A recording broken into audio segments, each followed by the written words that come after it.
Hello everyone, welcome back to Brian's Mysteries and Adventures on Trail. I hope everyone is doing well. We have a lot to talk about today. First, I want to ask, if you haven't subscribed, please consider subscribing. It's free. It really helps out the channel a lot. I love hearing from you all in the comments, your support, your feedback. Today we're going to be talking about several different cases. One recent case where the search is still ongoing for a man who disappeared in Goblin Valley State Park in Utah. First, I wanted to talk about my last video where we were discussing the missing man, the 89-year-old man up in Idaho, Bing Olbum. I'll have a link to that full video in the description. Bing had gone missing on August 1st up in southeastern Idaho. He was set out to hike the Hunter Creek Trail. This is a picture of Bing as he set out for that hike that day.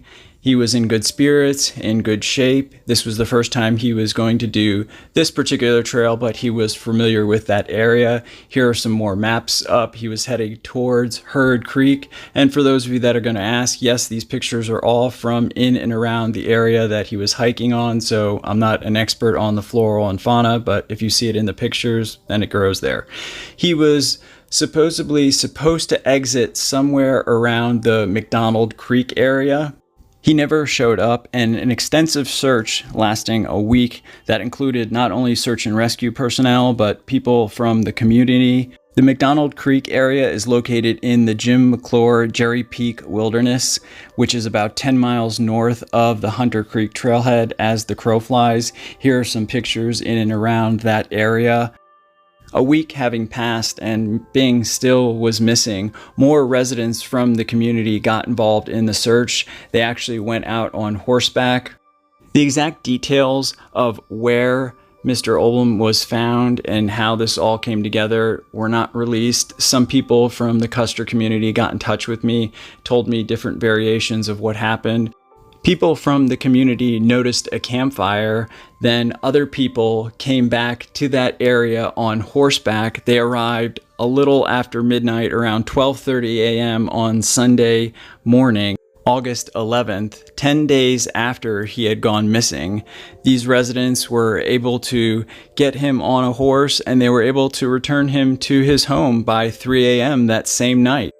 The sheriff's office is quoted in saying his safe return was due to not only his amazing will to survive, but the relentless efforts of the community and everyone joining together to go out and find Bing. This absolutely made my day. This was so exciting when I heard from the people in Idaho. A nice gentleman that was actually going to assist with the search and rescue got in touch with me and told me of this wonderful news. I want to send thoughts and prayers out to Bing Olbum and his friends, his family, his loved ones, everybody in the Idaho search and rescue community, to all the residents of the community that joined together and went out and helped search for Bing, and all the people that were on their way to go and help search him. My thoughts and prayers go out to all of you. Now we are going to go to the state of Utah, more specifically the Goblin Valley State Park. A gentleman by the name of Howard Stone, 64 years old, had gone to this area. He was going golfing with a group. Then he decided that he wanted to go hiking in this park, more specifically the Little Wild Horse Canyon. Here is a picture of Mr. Stone. He went hiking early this past Saturday morning, August 10th of this year, 2024, on a narrow slot canyon. Here are some satellite pictures. I'm going to have some more pictures of the actual canyon. Here's another picture of Mr. Stone. That was the last he was heard from. On Sunday, August 11th, his son called the authorities to report him missing to the Emery County Sheriff's Department. They immediately swung into action. The Emery County Search and Rescue, as well as the Department of Public Safety with their helicopter and various ground units, went in to assist with the search. As of yesterday, Tuesday, August 13th, 2024, he has still not been found. They had gone all over the area on dirt bikes, ATVs. Stone's family also joined the search. Unfortunately, on Tuesday, there was a flash flood warning issued for Zion National Park as well as the area, which closed the Narrows and all the slot canyons. The authorities were able to locate Mr. Stone's vehicle at the trailhead at Little Wild Horse Canyon. The authorities and search and rescue teams are looking for help from anyone who may have seen him from Saturday going forward, as well as any visitors that are coming to the area. The Emery County Search and Rescue will continue to do their ground searches as long as weather is permitting, as well as flyovers. These types of canyons, just because of their very nature, the way they are, the terrain, they are very difficult to search. If anyone has any information, please contact the Emery County Sheriff's Office at 435-381-2112. My thoughts and prayers go out to Mr. Stone, his family, his friends, everyone who is out there searching. I hope and pray he is found safe soon. We are now going to the state of California, more specifically Southern California, on the Pacific Crest Trail. On July 5th of this year, 2024, 61-year-old Hantae Kim set out on the Pacific Crest Trail to do a section hike. He was only planning to be out there for a couple days. His intended time to be back was on the morning of July 7th. He started out at the Fuller Ridge Trailhead. He was having a good time. In the beginning, he was sending photos to his family and friends. Here are some pictures of that area of the Pacific Crest Trail. It is in the San Jacinto Mountains. It is a beautiful area of the Pacific Crest Trail. I have hiked this area many times in the past myself. It really depends on the weather, what time of year you come to this part of the trail. Unfortunately, from the area around Warner Springs for the next couple 100 miles, statistically, it has the most disappearances on the Pacific Crest Trail. Here is one of the pictures that Mr. Kim sent to his family that day. Things, like I said, seem to be going well, aside the fact that there was a major heat wave hitting that area. Temperatures were roughly at 114 degrees. This was the last selfie and message that he sent to his family. This was on the morning of July 6th. When Mr. Kim failed to show up at home on July 7th, his family reported him missing. They were able to supply the authorities with plenty of photographs. The authorities discovered Mr. Kim's car at the Fuller Ridge Trailhead. They also knew that his intended plan was to hike to Snow Creek, then turn around and head back. He had actually mapped this out on the app called All Trails, so they were able to see that in his account. The search and rescue teams were able to utilize the coordinates from Mr. Kim's phone as well as these trail logs. That said, anyone who is familiar with this area knows that it's just a very vast, mountainous, then desert area, and they were dealing with an extreme heat wave. Despite all their efforts, they were not able to find Mr. Kim. That was until July 10th, when Hantae Kim's body was found somewhere in a ravine in the Whitewater Preserve area.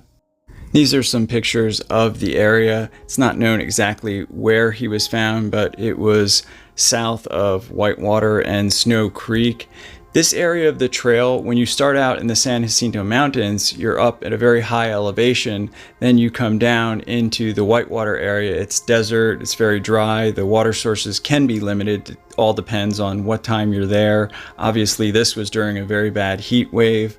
The authorities said that they did not believe foul play was involved. However, I could not find what the actual manner of death was, whether it was due to an accidental fall or heat exhaustion. Either way, of course, this was a tragedy for Mr. Kim's family, his friends. This is very close to the same area where a young man by the name of David O'Sullivan went missing back in 2017. In fact, some of his missing posters can still be found along the trailhead markers. His case was actually one of the first cases I covered on my channel, and unfortunately, he remains missing to this day. This also is not that far on the Pacific Crest Trail from where Chris Sylvia went missing in February of 2015. Another case that I covered very early on my channel. Unfortunately, he still remains missing as well. Going into Idyllwild on the Pacific Crest Trail can be dangerous depending on if there's snow on the ground. This area has a tendency, like I said, to have people go missing or have injuries, but it's also a very beautiful part of the trail. This is a map of the elevation lost as you come out of Idaho and go down into the desert. My thoughts and prayers go out to Mr. Kim, his family, his friends, all his loved ones, and everybody who went out looking for him. I hope and pray that in time, both David O'Sullivan and Chris Sylvia's cases will be solved and they'll be brought home to their families. I also wanted to send thoughts and prayers out to the families of 3 people who went missing in Grand Canyon National Park. They all went missing in this past week. The first was Leticia Costello, only 20 years old. She was hiking in the Twin Overlooks area of Desert View Drive and disappeared on Tuesday, August 6th. Sadly, she had suffered a terrible fall. And then this young man right here, also only 20 years old, Abel Joseph Miha. Sorry if I mispronounced that. He was near the rim of Pike Creek Overlook on Wednesday, July 31st of this year, 2024, when apparently he got too close to the edge. The other man, whose name has not been released, was found in and around the same area. The park crews were able to go and retrieve all of them so they could be brought back to their families and laid to rest properly.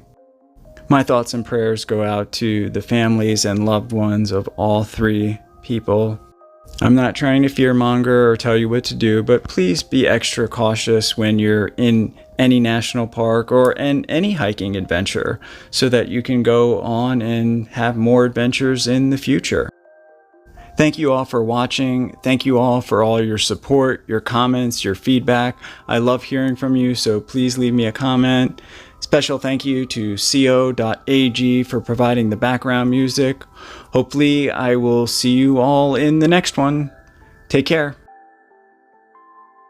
Hey everyone, thanks for sticking with me to the end. I know in my last video I said that I was going to be uploading this Appalachian Trail video that I've been working on. However, as you know, if people go missing, it's a current case. I'm always going to push that to the top so I can help circulate their cases. Please circulate this video to anyone you know in Utah or who might be planning a trip to that area of Utah. Goblin Valley State Park, Zion National Park, anywhere in that area. As we saw in the case with Bing Olbum, when more people in the community get together, the more people that know about the case, the better chances of the missing people being found. I want to say thank you again to everybody in Idaho that got in touch with me, everybody that helped with the search, and everybody in general. All of you guys are awesome for your support, for watching. I can't thank you enough. You guys all mean the world to me. I hope the end of your summer is going great, and I'll see you all in the next one.